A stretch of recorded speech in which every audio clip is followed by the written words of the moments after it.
Bismillahirrahmanirrahim. Dikutip dari kutip total dari NU Online mengenang Habib Ahmad bin Abdullah bin Thalib Al-Atas Pekalongan. Komplek pemakaman Sapuro Pekalongan yang terletak di Kelurahan Sapuro, Kebulen, Kecamatan Pekalongan Barat, sekitar 200 meter dari jalan utama Pekalongan, hampir dipastikan setiap harinya tidak pernah sepi dari para peziarah yang datang dari berbagai penjuru kota di tanah air. Puluhan kendaraan rombongan peziarah yang menggunakan bis selalu memadati area parkir yang tersedia di sekitar komplek pemakaman seorang ulama besar, yakni Habib Ahmad bin Abdullah bin Thalib Al-Atas. Meski tidak termasuk ulama yang tercantum dalam kelompok Wali Songo, Habib Ahmad bin Abdullah bin Thalib Al-Atas tercatat sebagai seorang ulama besar yang membawa pengaruh terhadap perkembangan agama Islam di kawasan Pantura bagian barat. Maka dapat dipastikan setiap rombongan wisata ziarah Wali Songo, makam Habib Ahmad selalu menjadi tujuan peziarah yang akan menuju makam Sunan Gunung Jati Cirebon, atau dari Sunan Gunung Jati menuju makam Sunan Kalijogo Demak. Habib Ahmad bin Abdullah bin Thalib Al-Atas dilahirkan di kota Hadramaut, Hadramaut, Yaman pada tahun 1255 Hijriah. Pada masa kecilnya beliau mendapat didikan langsung dari orang tuanya, yaitu Al-Habib Abdullah bin Thalib Al-Atas dan Asy-Syarifah Zainah binti Ahmad Al-Khof dalam bidang agama. Setelah dirasakan cukup menimba ilmu dari ayahnya, beliau kemudian meneruskan menuntut ilmu kepada para ulama besar yang ada di Hadramaut. Setelah diterima oleh para ulama besar, setelah ditempa oleh para ulama besar, bahkan para qut yang ada di Hadramaut saat itu, keinginan beliau untuk menuntut ilmu seakan tak pernah luntur dan pupus. Hasrat beliau untuk menambah ilmu sedemikian hebat, sehingga untuk itu beliau kemudian melakukan perjalanan ke kota Mekah. Beliau banyak menjumpai ulama-ulama besar yang tinggal di kota Mekah saat itu. Kesempatan baik ini tak beliau sia-siakan. Beliau berguru pada mereka. Habib Ahmad dengan giat dan tekun mengambil ilmu dari mereka, sehingga tak terasa sudah 12 tahun beliau jalani untuk menimba ilmu di sana. Beliau terus mengembangkan keilmuannya sehingga kapasitas beliau sebagai seorang ulama diakui oleh para ulama kota Mekah saat itu. Beliau kemudian dianjurkan oleh guru beliau, As-Sayyid Al-Allamah Ahmad bin Zaini Dahlan, untuk mulai terjun ke masyarakat mengajarkan ilmu dan berdakwah. Mula-mula beliau berdakwah di pinggiran kota Mekah. Beliau tinggal di sana selama 7 tahun. Dalam kurun waktu itu kegiatan dakwah selalu aktif beliau lakukan di sana. Kemudian beliau berkeinginan untuk melanjutkan perjalanan dakwah beliau ke Indonesia. Beliau sampai di sini diperkirakan sekitar tahun 1295 sampai 1300 Hijriah. Setibanya beliau di Indonesia, beliau menuju ke kota Pekalongan dan menetap di sana. Di kota Pekalongan beliau selalu aktif meneruskan kegiatan-kegiatan dakwahnya. Beliau tidak ambil pusing dengan urusan-urusan duniawi. Semua fikrah beliau semata ditujukan untuk kepentingan dakwah. Waktu beliau selalu terisi dengan dakwah, ibadah, zikir kepada Allah, dan rajin membaca ayat-ayat suci Al-Quran. Selain itu, ilmu beliau selalu tampak bercahaya, terpancar melalui akhlak beliau yang mulia. Beliau selalu berperilaku baik, penyayang, dan lemah lembut terhadap sesama. Akan tetapi itu pun tidak meniadakan sikap beliau yang selalu bernahi mungkar. Jika beliau melihat seseorang yang melakukan suatu kemungkaran, beliau tidak segan-segan untuk menegurnya. Perkataan-perkataan yang keluar dari mulut beliau selalu beliau ucapkan dengan sidik. Beliau tidak peduli terhadap siapapun jika ada hak-hak Allah yang dilanggar di hadapan beliau. Sehingga berkat ilmu beliau, Islam wal muslimin tampak terang benderang menyinari kota Pekalongan. Di samping itu, dari sebagian jasa-jasa baik beliau membangun beberapa masjid dan madrasah salafiyah yang berjalan pada thariqah para salaf beliau yang soleh. Rumah beliau selalu penuh dengan tamu dan beliau sambut dengan ramah tamah. Inilah akhlak beliau yang menyusuri teladan akhlak dan perilaku datuk-datuk beliau dalam amaliyah keseharian, sebagaimana yang ditulis dalam kitab Taj al-A'ras karya Al-Habib Al-Qud Ali bin Husain Al-Atas. Diceritakan Habib Ahmad tidak pernah meninggalkan sholat tahajud setiap harinya, dan di dalamnya selalu membaca satu juz Al-Quran dan satu juz lagi dibaca saat sholat duha. Membaca ratib yang disusun Habib Umar bin Abdurrahman Al-Atas dan membaca wiridan karangan Habib Abdullah Al-Haddad adalah pekerjaan setiap pagi dan sore Habib Ahmad. Rumah almarhum sendiri yang terletak di Jalan Haji Agus Salim 29 Pekalongan, yang bagian depannya menjadi Masjid Raudhah dan tempat kegiatan keagamaan, juga menampung ratusan para jamaah dari luar kota. Habib Bagir sendiri merupakan generasi keempat penulis Habib Ahmad setelah ayahnya Habib Ahmad bin Ali Al-Atas meninggal dunia hari Ahad seminggu sebelum acara haul. Sehari menjelang haul, pada malam harinya di Masjid Raudhah diselenggarakan acara Khatam Sahih Bukhari, salah satu mata pelajaran keagamaan yang diberikan kepada murid-muridnya selama almarhum hidup. Imam Bukhari yang lahir di Bukhara, Asia Tengah, dulu bagian dari Uni Soviet, pada 194 Hijriah, selama 16 tahun telah mengumpulkan ratusan ribu hadis. Kemudian ia menyaring hadis itu, dan hanya beberapa ilmu saja yang dinilainya dapat dipercaya. Ketelitian dalam riwayatan hadis menyebabkan para ulama hadis belakangan menempatkan kitab Sahih Al-Bukhari sebagai peringkat pertama dalam urutan kitab-kitab hadis yang muktabar. Itu Soleh Muiz ditukil dari online cara itu.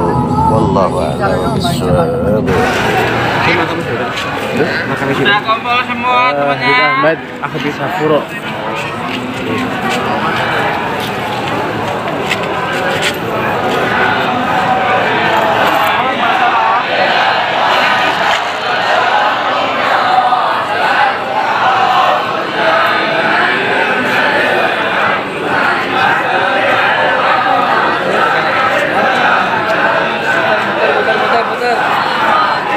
Putar-putar.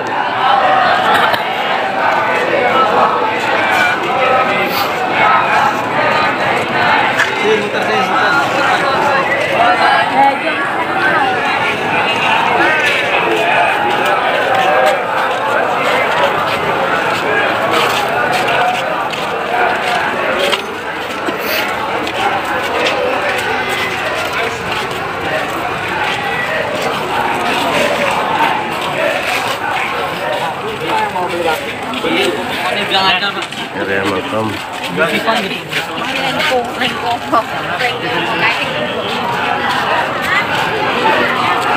Ini siaran acara santri ini.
Mohon perhatiannya kepada Bapak. Ampun, alhamdulillah. Fatire kali diperhatikan. Yang penting derek. Mas Bayu butuh perhatian, Gus. Kang Bayu wis munggah burung Kang Bayu. Butuh perhatian.